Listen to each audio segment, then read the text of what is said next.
Qui lui arrive à la deuil, il faut faire chauffer l'appareil. Non, non, on ne chauffe pas l'appareil. Monsieur Chirac, est-ce que vous aviez un ours quand vous étiez petit? J'avais un lapin, on va bien vous lâcher. Vous n'aviez pas d'ours? J'avais pas d'ours, j'avais un lapin, mais auquel je tenais beaucoup. Comment voulez-vous que le travailleur français, qui habite à la Goutte d'Or où je me promenais avec Alain Juppé la semaine dernière, il y a 3 ou 4 jours, et qui travaille avec sa femme, et qui ensemble gagne environ 15 000 francs, et qui voit sur le palier à côté de son HLM entasser une famille avec un père de famille, 3 ou 4 épouses et une vingtaine de gosses, et qui gagne 50 000 francs de prestations sociales sans naturellement travailler. Si vous ajoutez à cela le bruit et l'odeur, eh bien, le travailleur français sur le palier devient fou. Je voulais savoir, visiblement, vous développez un programme que vous avez ébauché dans votre livre. Qui nous parle ce soir? Est-ce que c'est le maire de Paris? Est-ce que c'est le président du RPR? Ou est-ce que c'est le candidat à la prochaine élection présidentielle? C'est Jacques Chirac qui vous parle, appuyé sur une certaine... Jacques Chirac? Qui est appuyé sur une certaine expérience.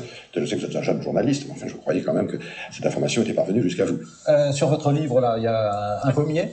C'est pas évident, c'est votre contribution à l'écologie ou c'est une œuvre, une imagination, une intuition artistique? Qu'est-ce que c'est? C'est d'abord parce que j'aime beaucoup les pommes, je suis un mangeur de pommes, et ensuite j'ai trouvé que c'était joli. Voilà, c'est tout, ça ne va pas plus loin. C'est un geste spontané. J'aime bien le cidre aussi. C'est encore comme problème. Je commence à le voir la suite. What do you want? Me to go back to my plane and go back to France? Is that what you want? Then let them go. Let them do. No, that's no problem. No, this is not a method. This is a provocation. L'équipe de France et la Coupe de France. La Coupe du Monde, pardon. La Coupe du Monde. Il doit y avoir des limites à la calomnie. Hier, on faisait circuler une rumeur fantaisiste sur une grave maladie qui m'aurait atteinte. Sous-entendu, je ne serais plus capable d'assumer mes fonctions.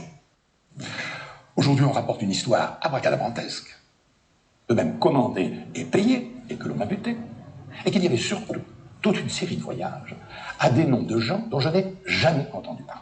Donc jamais. Pour vous, les sommes se dégonflent. Non, c'est pas qu'elles se dégonflent, c'est qu'elles font pchit. Si vous me permettez cette expression, qu'est-ce que j'entends? Des propos sur le physique, le mental, la santé. Je dis, c'est tout de même un peu curieux. C'est une technique qui s'apparente un peu au délit d'opinion, même presque au délit de sale gueule, si j'ose dire. Je n'ai aucune intention, je dis bien aucune intention, ceci doit être bien clair, d'assumer les fonctions de Premier ministre de M. Mitterrand. Ce soir, je ne suis pas le Premier ministre, et vous n'êtes pas le Président de la République. Nous sommes 2 candidats, à égalité.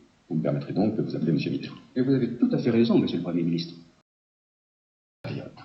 Après consultation du Premier ministre, du président du Sénat, du président de l'Assemblée nationale, j'ai décidé de dissoudre l'Assemblée nationale. Je dis c'est loin mais c'est beau.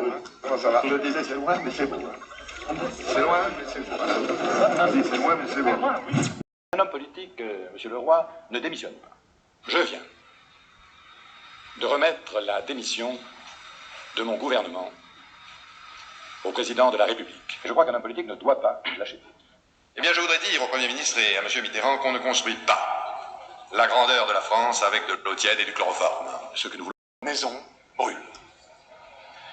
Et nous regardons ailleurs. Et j'ai d'ailleurs indiqué que dans 3 ans, j'irai me baigner dans la Seine, devant témoins, pour montrer que la Seine est devenue un fleuve propre. Vive la République.